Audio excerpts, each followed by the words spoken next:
നമസ്കാരം. മലയാളി വാർത്തയിലേക്ക് സ്വാഗതം. ബാലരാമപുരത്ത് 2 വയസ്സുകാരുടെ കൊലപാതകവുമായി ബന്ധപ്പെട്ട് കുട്ടിയുടെ അമ്മയ്ക്കെതിരെ സാമ്പത്തിക തട്ടിപ്പിന് കേസെടുക്കാൻ പോലീസ്.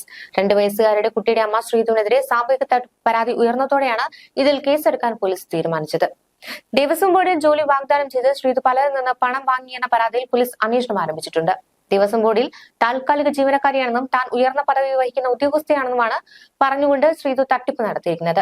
2 ലക്ഷം രൂപ ശമ്പളമുണ്ടെന്നും താൻ വിചാരിച്ചാൽ ദേവസ്വം ബോർഡിൽ ജോലി ലഭിക്കുമെന്നും വാഗ്ദാനം നൽകി ശ്രീധു പണം തട്ടിയതായി 3 പേർ പോലീസിൽ പരാതി നൽകി കഴിഞ്ഞു. ഇവരിൽ നിന്ന് ഇന്നലെ പോലീസ് മൊഴിയെടുത്തു. പ്രദേശത്തെ സ്കൂളിലെ PT അംഗങ്ങൾ ഉൾപ്പെടെ ഇവരുടെ കെണിയിൽപ്പെട്ടതാണ് പോലീസ് നൽകുന്ന വിവരം. ഇവരുടെ മൊഴിയും പോലീസ് രേഖപ്പെടുത്തി. ഈ പണമെല്ലാം വീട് വെച്ച് നൽകാനായി ജോത്സ്യൻ ദേവിദാസിന് കൈമാറിയെന്നാണ് ശ്രീധു പോലീസിനോട് പറഞ്ഞിരിക്കുന്നത്. ശ്രീധുവിനെതിരെ ദേവിദാസിനും പോലീസിൽ മൊഴി നൽകി. 6-7 മാസം മുൻപ് അവസാനമായി കാണുമ്പോൾ ഒപ്പമുണ്ടായിരുന്ന ഒരു പുരുഷനെ രണ്ടാം ഭർത്താവെന്ന് പറഞ്ഞാണ് ശ്രീധു പരിചയപ്പെടുത്തിയത്. ആദ്യ ഭർത്താവുമായി പിരിഞ്ഞു എന്ന ചോദ്യത്തിന് ഇല്ലെന്നും മറുപടി നൽകി. തന്റെ അനുഗ്രഹം ചോദിച്ചാണ് ശ്രീധു വന്നതെന്നും കുടുംബവുമായി സാമ്പത്തിക ഇടപാടുകളൊന്നും ഉണ്ടായിരുന്നില്ലെന്നും ദേവിദാസ് മൊഴി നൽകിയിട്ടുണ്ട്. ദേവിദാസിന്റെയും ശ്രീധുവിന്റെയും ബാങ്ക് വിവരങ്ങളും ഫോൺ വിവരങ്ങളും പോലീസ് പരിശോധിക്കുകയാണ്. ഫോൺ ശാസ്ത്രീയ പരിശോധന നടത്തും. കിട്ടിയ പരാതിയിൽ 2 എണ്ണത്തിന് FIR ഇട്ടിട്ടുണ്ട്. ശ്രീധുവിനെ പോലീസ് ചോദ്യം ചെയ്യുന്നത് തുടരുകയാണ്. ശ്രീധു കരാറടിസ്ഥാനത്തിൽ പോലും ദേവസ്വം ബോർഡിൽ ജോലി ചെയ്തിട്ടില്ല എന്നാണ് പോലീസ് പറയുന്നത്. ശ്രീധുവിനെതിരെ ഉടൻ തന്നെ ബാലരാമപുരം പോലീസ് കേസെടുക്കും. ജോത്സ്യൻ ഉൾപ്പെടുന്ന സാമ്പത്തിക തട്ടിപ്പ് കേസിൽ ദുരൂഹത തുടരുകയാണ്. ജോത്സ്യൻ നിർദ്ദേശിച്ച വ്യക്തിക്ക് 38 ലക്ഷം രൂപ കൈമാറിയെന്നാണ് ശ്രീധു പോലീസിന് നൽകിയ മൊഴിയിൽ പറയുന്നത്. പണം കൈമാറേണ്ട ആളുടെ വിവരങ്ങൾ മൊബൈൽ ഫോണിലേക്ക് അയച്ചു നൽകിയെന്നും ശ്രീധു പറയുന്നു. എന്നാൽ ഇത്തരമൊരു സന്ദേശമോ ആളെയോ കണ്ടെത്താൻ പോലീസിന് ഇതുവരെ കഴിഞ്ഞിട്ടില്ല.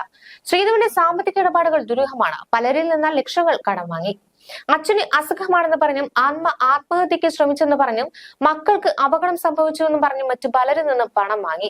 പലപ്പോഴും ശ്രീധു വീട്ടിൽ കാറിൽ എത്താറുണ്ടായിരുന്നെങ്കിലും കാർ വീടിനടുത്തൊന്നും നിർത്തിയിരുന്നില്ല.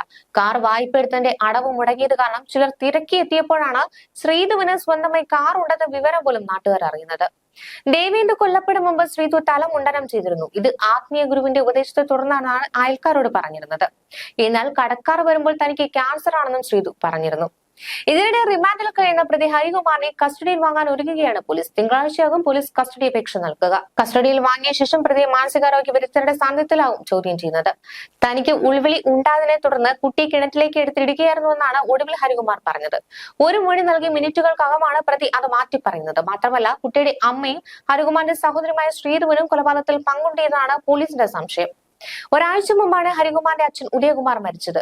ഇതിലും ദുരൂഹതയുണ്ടെന്നാണ് നാട്ടുകാർ ആരോപിക്കുന്നത്. ഇത് സംബന്ധിച്ച് പോലീസ് വിശദമായി അന്വേഷിക്കുന്നുണ്ട്.